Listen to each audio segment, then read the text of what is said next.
Bonjour tout le monde, ici Harry. Aujourd'hui, nous allons parler de romance, d'érotisme et de duché. Bienvenue dans la chronique des Bridgerton, tome 1, Daphné.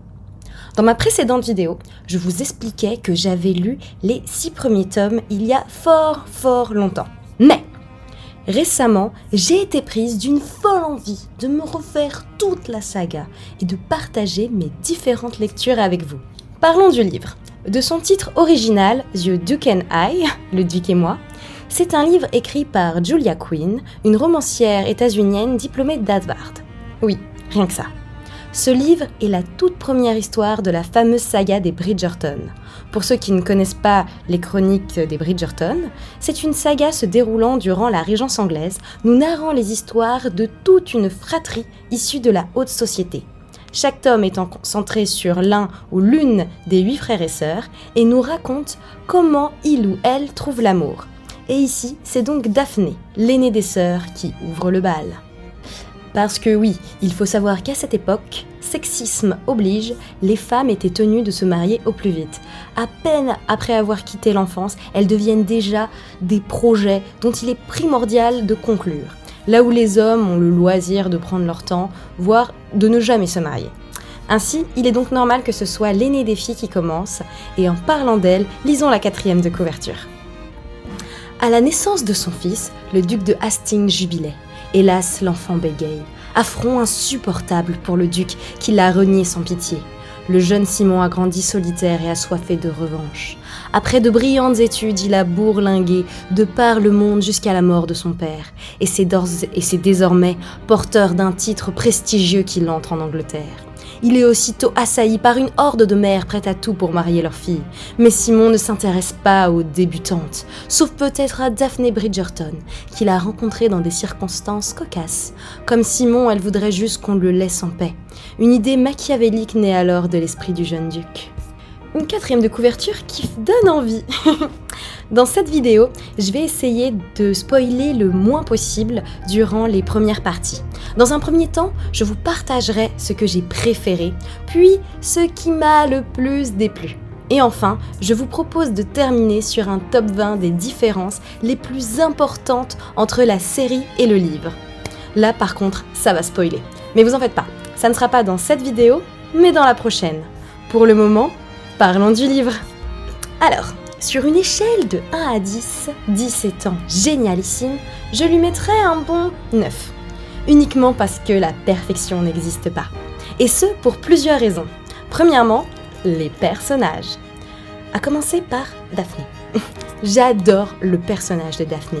Déjà dans la série, je l'avais adorée, mais dans le livre, c'est encore mieux. Il y a tellement de choses que j'aime chez elle, son humour, sa répartie, son assurance, sa gentillesse. Mais je pense que ce que j'apprécie le plus, c'est sa justesse. Je m'explique. Daphné est une fille intelligente, mais ce n'est pas son intelligence qui la définit. Daphné est drôle, mais ce n'est pas son humour qui la définit. Daphné a de l'assurance, mais vous l'avez compris.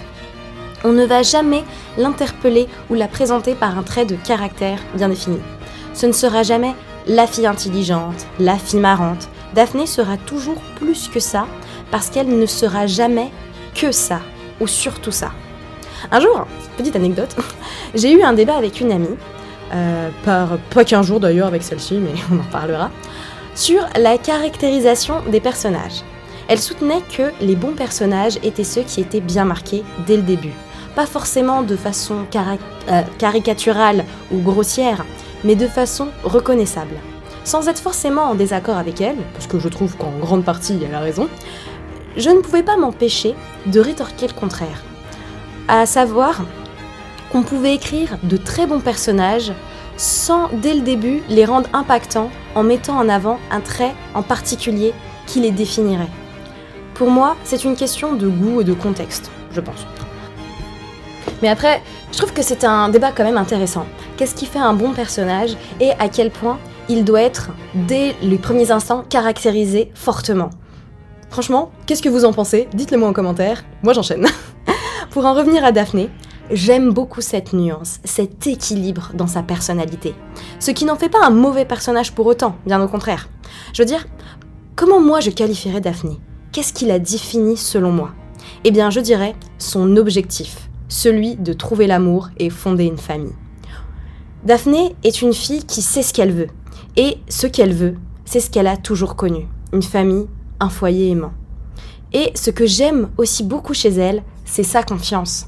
En général, le cliché de la protagoniste romantique veut que la jeune fille soit au choix timide, peu confiante, mal dans sa peau, ou ignorante, hésitante, en retrait. Daphné n'est rien de cela. C'est une personne confiante, qui sait ce qu'elle veut. Mieux, qui sait ce qu'elle veut et ne se contentera pas du peu. Elle parvient à reconnaître ses qualités sans pour autant en devenir vantarde ou pompeuse. C'est une extravertie, à l'aise en société. Elle est gentille, sympathique, a de la répartie, mais toujours avec modération. On pourrait la qualifier de Marissou. Cependant, elle a aussi des défauts. Que ce soit aux yeux du monde, avec son caractère un peu trop affirmé pour la bonne société, ou son côté trop accessible, qui, entre guillemets, manquerait de charme.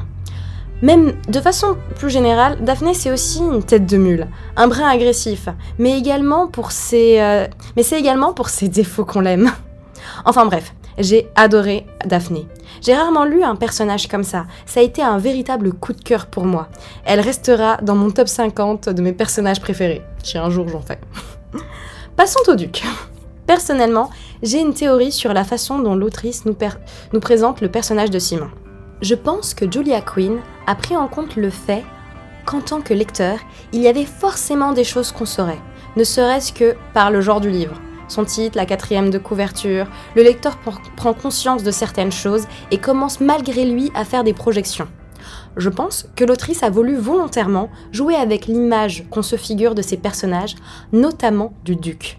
Je prends en compte la façon dont il nous est présenté. Le livre s'ouvre avec lui sur un épilogue qui nous l'introduit si bien avec un contexte et des enjeux. On ne nous dit pas juste qui est le duc, on nous dit d'où il vient, ce qu'il représente, dans le cadre où il a grandi, les difficultés qu'il a dû surmonter, comment et pourquoi il est devenu ce qu'il est. Tout ça en 13 pages. C'est très différent de ce à quoi on a l'habitude. Je parle de ces livres de romance qui commencent plutôt en dépeignant la jeune fille. Ceux qui préfèrent en dire le moins possible sur le garçon pour le rendre mystérieux et énigmatique. Ici, on part sur l'opposé, en nous racontant tout de suite son sombre passé. Et c'est un pari réussi. On est tout de suite en empathie avec Simon. On a tout de suite envie d'être avec lui, de voir où la promesse de cette fin d'épilogue va nous mener. Cette envie de briser les codes se confirme pour moi lors de la rencontre entre les deux protagonistes. Sans spoiler, il y a une tentative d'aller dans le cliché. Un passage que l'on voit dans beaucoup de romances où le profil masculin exerce un certain pouvoir sur le féminin. Et dans ce livre, cette tentative est très vite rompue. Il y a cet instant de fraîcheur où les cartes sont redistribuées, où on nous propose de la nouveauté. Tout de suite, ça en dit long sur les personnages et leur dynamique. C'est une déclaration que leur relation débutera sur un pied d'égalité et de respect. Et franchement, ça fait plaisir. Pour en revenir au duc, j'ai également beaucoup aimé son personnage. Il reste un personnage masculin dans une histoire de romance hétéro, avec tous les codes que ça implique, surtout à une époque comme la Régence anglaise. Cependant, il est loin d'être cliché. Il est construit sur ces personnages clichés de romance, mais l'autrice en fait quelque chose d'intéressant, en exacerbant certains traits et en radoucissant d'autres. Comme par exemple l'arrogance. L'arrogance est un trait de caractère très courant chez les protagonistes masculins de romance. L'exemple le plus courant étant Monsieur Darcy dans Orgueil et Préjugés. On peut aussi le retrouver au sein de bon nombre de romances populaires comme Hardin dans After ou Christian Grey dans 50 nuances degrés. Jace dans The Mortal Instrument ou Rhysand dans ACOTAR. Ils sont tous arrogants, confiants, en apparence du moins. Ici, l'arrogance de Simon est un élément très important qui a le mérite d'être plus qu'un trait de caractère. C'est un héritage de son rang qu'il perdure malgré lui. C'est aussi une carapace qui lui permet de cacher ses secrets tout en donnant une image respectable de lui aux autres. Un faux reflet de lui qu'il donne, pas par choix, mais par dépit pour dissimuler sa différence. Vous l'aurez compris, ici son côté arrogant n'est pas un trait choisi pour rentrer dans la norme, mais est vraiment exploité pour parler de lui et pour donner plus de profondeur à son personnage, et surtout pour en faire quelque chose d'original, pour le faire se différencier des autres personnages des clichés de la romance. C'est vraiment très très intéressant. Et ce qui est d'autant plus saisissant, c'est que tout cela sont des éléments donnés assez vite. Simon est fier, mais pas arrogant, pas vraiment. L'avantage d'avoir son point de vue intérieur nous permet de comprendre la subtilité. Il y a l'image que Simon donne et il y a ce que Simon est. Simon a de l'honneur, Simon est obstiné, il est déterminé, mais jamais il ne sera insolent ou méprisant. Du moins, pas gratuitement.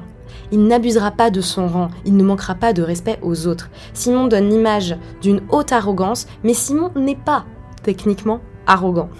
Et là, je parle que d'une partie de sa caractérisation. Il y en a tant d'autres, tant de choses à dire sur sa détermination, son humour, sa tendresse, sa prévenance. Malheureusement, il y a aussi beaucoup de défauts. Certains sont logiques, voire inévitables, puisque l'histoire se concentre dessus et sur la façon dont on combat ces défauts, justement. D'autres sont, à mon sens, clairement un problème. Je pense notamment à sa passivité, son immaturité et son manque de transparence. Sans spoiler, malgré tout l'amour que je lui porte, certains de ses comportements dans les livres sont juste immondes. Mais vraiment immondes. Après, c'est vrai que j'en ai pas parlé quand je parlais de Daphné, mais elle aussi a clairement des moments dans le livre qui sont immondes aussi, je pense. Mais je pense qu'à la différence de Daphné, ceux de Simon sont pardonnés beaucoup trop facilement à mon goût. C'est-à-dire que, bon, en fait, je vous cache pas, au moment où je vous parle, ça fait un petit moment que j'avais relu le tome 1, mais je trouve que le comportement de Daphné, disons que c'est tout un sujet de à quel point ce qu'elle a fait était mal et toutes les conséquences qu'il y a derrière. Les moments où Simon, lui, se comporte mal, je trouve qu'ils sont un peu trop normalisés. C'est-à-dire que on considère trop que, oui, c'est pas bien ce qu'il a fait, mais c'est normal, tout le monde fait ça, donc on va pas plus en parler. Là où ce que fait Daphné, clairement, personne ne fait ça, c'est horrible, c'est inavouable. Même pour nous, je veux dire, même à notre époque à nous, c'est pas bien ce qu'elle fait. Mais juste, comme c'est un gros truc, on va en parler, ça va être un vrai sujet. Et c'est normal, je dis pas le contraire. Faut en parler, c'est un sujet, c'est pas bien. Or, je trouve que les comportements qu'il a Simon dans le bouquin, qui sont... Enfin, j'allais dire tout aussi mauvais. Non, c'est pas vrai, c'est pas la même échelle. Mais qui sont quand même très mauvais, très toxiques, bah on passe trop vite dessus. Après, évidemment, il va apprendre à travailler ça et il va progresser, être une meilleure personne, etc. Mais je trouve qu'on ne pointe pas assez du doigt le fait que ce qu'il fait aussi est pas bien et que c'est un sujet aussi en soi. Enfin bref, ce sera l'un des seuls défauts que je soulignerai de ce livre, même si ça ne change rien du tout à l'affection que je lui porte. Car franchement, comment ne pas aimer Simon ? Il est évidemment loin d'être parfait, surtout en comparaison avec Daphné, mais qu'est-ce qu'il est attachant. Je veux dire, j'apprécie vraiment la tentative de faire quelque chose de nouveau avec lui. Après, je sais pas si c'est parce que ce livre est sorti bien avant toute la hype de romance ado, jeune adulte qui est sortie et qui, faut le dire, est très dans le cliché, très un peu toujours pareil, ou s'il y avait vraiment une volonté de l'autrice de faire quelque chose de différent et de travailler. Je ne sais pas. Clairement, moi ce que j'ai envie de dire, c'est que des bouquins de romance, j'en ai lu beaucoup, et je vais être honnête. Depuis le début, je ne parle que des Bridgerton et j'adore les Bridgerton, donc je les noie de compliments. Mais il faut savoir que je suis quelqu'un extrêmement difficile avec les livres. Enfin, même avec n'importe quelle romance, mais un peu plus avec les livres parce que j'en attends toujours plus. Et je dois admettre que c'est rare les romances que j'aime autant que celles des Bridgerton, parce que je trouve que la plupart du temps dans les romances, c'est tellement cliché, mais vraiment très cliché. Et je dis pas que les Bridgerton, il n'y a pas du cliché, il y a beaucoup de clichés, mais j'apprécie énormément parce que ce que j'en ai dit sur Simon et Daphné en est la preuve. Il y a une volonté de faire quelque chose de différent. Est-ce que ça fonctionne ? Dans les Bridgerton, je trouve que oui, la plupart du temps. Souvent lié au fait que les ambitions narratives sont assez simples. Mais il y a cette tentative, il y a une volonté et elle marche. Il y a vraiment une mécanique qui est mise en place pour que cette volonté d'être originale fonctionne et fonctionne bien. Et encore une fois, moi je vous mets au défi de me citer des romances qui essayent et qui fonctionnent aussi bien. Franchement, moi je suis curieuse, j'aimerais bien les lire. Parce que jusqu'ici, moi j'ai pas vu ça. Et là c'est présent dans Daphné, dans Simon, et c'est vraiment très chouette. Passons aux autres persos. Il n'y a pas tant à dire sur les autres personnages. Anthony est incroyable. J'aime énormément ce que l'autrice fait de lui. Les autres frères, de façon générale, sont super attachants. Colin en particulier se distingue bien. Il fait partie des rares à avoir une personnalité bien marquée dès le début. La mère des Bridgerton est également un personnage très sympathique, même si un peu plus strict que dans la série. Après, c'est le défaut du livre, les personnages secondaires sont moins présents, malheureusement. Mais, quand j'ai lu la première fois le livre des Bridgerton, j'étais très déçue que les personnages secondaires étaient si peu présents. En même temps, j'avais vu la série, la comparaison était inévitable, et je m'étais heurtée à ça. Ils sont pas vraiment là, quoi. On s'en fiche. Cependant, à ma deuxième lecture, j'ai quand même été étonnamment satisfaite, parce que même s'ils sont pas très présents, ils sont très bien présents. En fait, ils sont très bien caractérisés. Je reparlais tout à l'heure en parlant de Daphné de comment un personnage est plus ou moins bien caractérisé dès le début. Et je trouve que les frères Bridgerton, c'est bien le cas. Je veux dire, quand on voit Anthony, quand on voit Colin, quand on voit la mère, on sait tout de suite à qui on aura affaire. Pareil pour Lady Danbury.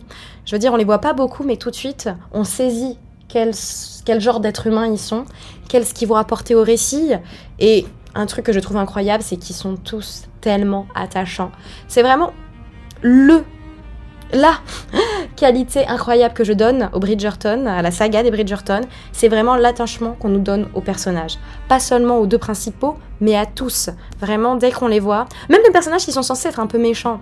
Je veux dire, clairement, il y a des personnages, ils sont faits pour être détestés, mais en même temps, on les comprend tellement, on sait pourquoi ils font ça, et qu'on soit d'accord ou pas, on ne peut pas nier qu'ils sont bien écrits et qu'il y a un sens.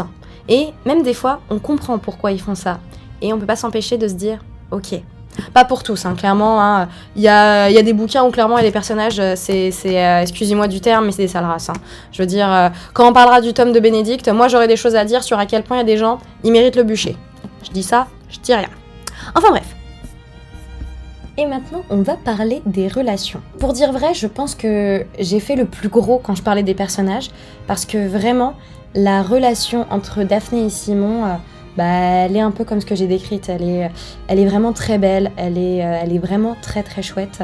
C'est vraiment ce que je trouve vraiment beau, c'est que elle peut paraître un peu idyllique, surtout en comparaison des autres livres, parce que c'est vrai que je trouve, en tout cas pour tous ceux que j'ai lus, c'est-à-dire tous sauf les deux derniers, je trouve que dans les autres relations qu'il y a avec les autres Bridgerton, il y a toujours une plus grosse problématique que là avec Daphné et Simon. Dans le sens que Daphné et Simon, leur vrai souci arrive après qu'ils se mettent ensemble, là où je trouvais que les autres, leur principal souci, c'était souvent avant.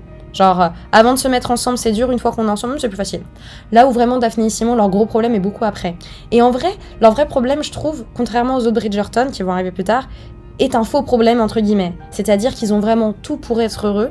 Je dirais pas que leur problématique est un caprice. Enfin, si, un peu. Je trouve quand même que leur problématique est principalement un caprice. Mais ils ont vraiment tout pour être heureux, c'est ça en fait. Ils ont vraiment tout pour être heureux. Mais je dirais pas que c'est dommage, parce qu'en vrai, c'est le premier Bridgerton, c'est pas plus mal qu'il soit plus facile. Mais je trouve personnellement que si je devais émettre un défaut, et encore une fois, je pinaille, mais en vrai, j'aime beaucoup leur relation, j'aime beaucoup tout ce qu'il y a autour, je trouve que ça rend leur relation un peu moins impactante et un peu plus frustrante. Quand j'ai relu les autres Bridgerton et que j'ai relu ce premier tome, vraiment, je me suis dit, en vrai, c'est un peu ridicule. Je veux dire, surtout après le tome 2. Parce que vraiment, pour comparer, dans le tome 2, on a une problématique légèrement similaire, dans le sens que tu sens vraiment que c'est beaucoup les personnages qui se créent leurs propres problèmes et que c'est beaucoup lié au mental, mais que dans les faits, il n'y a aucun souci. C'est eux leur pire ennemi, en quelque sorte. Et souvent pour des raisons qui peuvent sembler pas importantes. Quand on connaît pas, quand on n'est pas à la place d'eux, on peut trouver ça débile. Alors qu'en vrai, c'est super grave.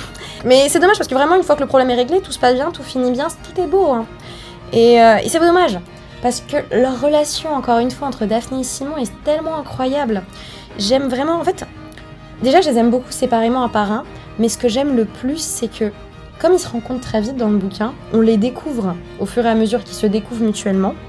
Et de ce fait, quand on apprend à connaître ces personnages, on sait, on comprend qu'ils sont vraiment faits l'un pour l'autre. On comprend vraiment que plus on en sait sur Daphné, plus on se dit non mais elle est vraiment faite pour Simon. Et puis on apprend sur Simon, on se dit ah non mais il est vraiment fait pour Daphné, ils peuvent que bien s'entendre, ils peuvent que avoir une relation durable et pérenne et saine. Donc je trouve que c'est pas donné à tout le monde. Rares sont les romances, je trouve, où on a vraiment cette idée. Parce que souvent, en général, le schéma, c'est on te présente les deux personnages séparés. Et souvent, au début, il y a un conflit qui fait qu'ils peuvent pas être ensemble. Souvent, ils se détestent ou d'autres péripéties dans le genre. Mais c'est rare qu'on apprend à découvrir les personnages en même temps qu'ils se découvrent l'un l'autre. Donc, c'est assez original et je trouve que ça marche très très bien ici. Vraiment, leur relation est super. Moi, personnellement, un truc que j'ai beaucoup aimé, c'est leur rencontre. J'ai adoré leur rencontre dans le livre. Parce que il se passe énormément de choses dans leur rencontre. Dans leur rencontre, il y a vraiment... Déjà, il y a une situation donnée. C'est pas juste, oh, ils se rencontrent. Non, c'est vraiment, il y a une situation, il y a un problème, il y a un truc, quoi. Il y a des événements, il y a un contexte. Vraiment, il y a un putain de contexte quand ils se rencontrent. Et ce contexte... Et c'est pas vraiment le contexte idyllique pour rencontrer quelqu'un, mais il permet aux deux protagonistes d'être vraiment eux-mêmes tout de suite, très vite. Et du coup, c'est super parce que tout de suite, ils savent à qui ils ont affaire et du coup, ils peuvent qu'avoir qu'une bonne impression. Surtout qu'il n'y a pas juste on se rend compte, on est nous-mêmes et tout de suite, il y a un coup de foudre. Non, il y a plein d'étapes dans leur rencontre. Il y a la rencontre, il y a on apprend... Non, il y a la rencontre, il y a la résolution du conflit, parce que, encore une fois, je l'ai dit, il y a une problématique quand ils se rencontrent, il y a un contexte, donc il faut résoudre ça. Puis, il y a un moment de on apprend à se connaître. Et ce que j'ai bien aimé, c'est que ça va plus loin. Il y a un peu aussi, on découvre un peu nos limites. Je veux dire, il y en a un qui tente un truc pour voir comment l'autre réagit, et l'autre réagit de la meilleure des façons, et c'est juste délicieux. Donc... Rien que dans leur rencontre, il y a quelque chose de très chouette. Après, c'est un peu plus plat, mais c'est normal. C'est un moment où, encore une fois, on se découvre lentement, mais on se découvre bien. Donc, c'est un peu lent, mais c'est très satisfaisant, c'est très chouette. Il faut comprendre que vraiment, Daphné et Simon, ils sont super parce que, encore une fois, tu sens ils sont faits pour être ensemble. C'est vraiment... Beaucoup de gens disent que c'est le trope de fausse relation, friends to lover. Pour moi, je dirais c'est le trope des âmes sœurs. C'est vraiment le trope de on est fait pour être ensemble. Et je trouve ça beau. Bon, pour ce qui est... Alors ça, c'est pour ce qui est de Daphné et Simon. Et pour ce qui est des autres, en fait, toutes les relations sont assez chouettes. Un truc que j'ai beaucoup aimé dans ce livre, c'est que, comme je l'ai dit, il n'y a pas beaucoup de personnages, les autres relations ne sont pas vraiment mises en évidence. De ce fait, les autres relations qui sont montrées, surtout à la deuxième relecture, paraissent vachement plus intenses. Il y a forcément la relation de Daphné avec ses frères, que je trouve incroyable, vraiment... J'aime beaucoup leur relation fraternelle, elle est vraiment très très chouette. Tous les frangins sont très chouettes et on sent la relation qu'elle a avec chacun d'entre eux et c'est très chouette. Mais une relation que j'ai trouvée vraiment belle, c'est la relation avec leur mère. Que ça soit Daphné, Anthony, bon surtout Daphné et Anthony, soyons honnêtes, parce que Colline et les autres ont pas beaucoup d'interaction avec leur mère. Mais vraiment, toute la relation qui gravite autour de la mère est incroyable. On sent derrière elle la femme qui doit porter toute une famille. Et qui prend ses responsabilités et qui malgré tout, avant d'être vicomtesse, avant d'être ce que tu veux, elle est mère. Elle est faite pour être maman, c'est son rôle premier et elle le fait avec joie, bonheur et brio, vraiment. Et c'est beau de le voir. Je veux dire, on nous montre que ses enfants sont pas parfaits non plus. Mais ce que j'aime bien, c'est que, pour donner un petit exemple, quand à un moment donné, un de ses enfants voit qu'il a fauté, qu'il a fait, c'est même pas qu'il a mal fait un truc, c'est qu'il y a un truc bien qu'il aurait pu faire et qu'il a pas fait. Là, c'est un vrai sujet. Dans le bouquin, c'est pas long, hein, mais juste on te dit que ouais, là il est désolé. Là, et c'est pas juste qu'il va se rattraper ou quoi que ce soit, mais juste il a compris. Et ça, je trouve que c'est un sentiment très beau, peu importe la relation. C'est-à-dire que le sentiment de j'ai rien fait de mal, mais j'aime cette personne et j'ai raté un coche. J'aime cette personne et il y a un truc que j'ai jamais vu chez elle. Parmi sa palette d'émotions, il y a un manque que j'ai jamais vu parce que notre relation, je l'ai toujours comprise pour acquise. Et là, je vois un truc que j'aurais pu gérer que j'ai pas fait. Et je le vois et je m'en veux. Et c'est pas bien. Et ça, j'adore. Vraiment, c'est très personnel, mais je trouve que ça en dit long dans une relation. En fait, nous montrer qu'une relation est positive, il y a plein de façons de le faire et souvent, on montre juste les côtés positifs. Oh, il fait ça, c'est bien. Oh, il fait ça, il est content. Mais je trouve que pour nous montrer qu'une relation est saine, nous montrer que les personnages voient quand ils ont fauté et que c'est vraiment un événement pour eux, ça en dit long. Et c'est très chouette. Donc voilà, c'est ce qu'il y a dans les relations dans les Bridgerton, au moins une fois dans ce tome. Et j'ai trouvé ça génial. 4e point, le style. Alors pour être honnête, j'ai pas grand chose à dire sur le style. Pas plus que je n'aurais déjà raconté dans ma dernière vidéo. Clairement, il est beau, il est clair, agréable, juste ce qu'il faut de soutenu pour moi. Franchement, toujours un ravissement à lire. Pour ce qui est du rythme, c'est le seul point négatif que je pourrais partager. Il n'est pas mauvais en soi, seulement il est souvent très long. Que ce soit dans ma première ou ma seconde lecture, j'ai ressenti des longueurs dérisoires comparées à certains livres, toutefois assez présentes pour le noter. Mais c'est vraiment un détail, parce qu'en vrai, le rythme n'est pas si long que ça. J'en ai lu des livres avec un rythme très très long, et il faudra en parler. Mais vraiment, Bridgerton, c'est vraiment pour le dire, quoi. Oui, le rythme n'est pas parfait, mais en même temps, Et puis, qui suis-je pour dire ? Moi, personnellement, j'ai un énorme problème d'attention, donc oui, pour moi, il faut que ça file droit. Mais je pense que pour les autres, les gens qui ont plus de patience que moi, ce qui n'est pas compliqué, je pense que ça va. C'est juste que, comme il y a tellement d'endroits où il nous tient en haleine, où on ne peut pas s'empêcher de tourner les pages, de lire d'une traite, c'est vrai que les moments qui sont un peu plus lents, qui se posent un peu plus, bah forcément, en comparaison, je dirais pas qu'ils dérangent la lecture, je dirais qu'ils y mettent une pause. Et c'est très bien les pauses dans les livres, hein. Moi ça me dérange pas, perso j'adore. Mais non, c'est faux que ce que je raconte. Non, j'adore pas du tout, j'aime pas les pauses. Mais je pense que parfois c'est nécessaire. Ne serait-ce que par exemple pour les ellipses. Je trouve ça bien, non, je trouve pas ça bien. Mais je trouve ça légitime. Quand on veut nous montrer que le temps passe, qu'il se passe pas, que le personnage s'ennuie, qu'il y a vraiment un moment de rien, je peux comprendre que là, le rythme doit se faire un peu plus long. Pas longtemps, mais juste de quoi faire ressentir au lecteur toute la langueur que vit le protagoniste ou le personnage dont il est question.